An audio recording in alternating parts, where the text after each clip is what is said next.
Задержка прорезывания зубов. Итак, в ортодонтии есть срок 3 года.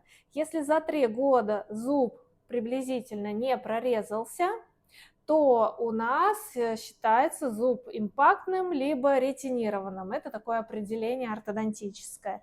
Что в этом случае делать? Ну, первое, получить на него место. Очень частой причиной непрорезывания зуба является, скорее всего, недостаток места для этого зуба в зубной дуге. Второе, попробовать его потащить.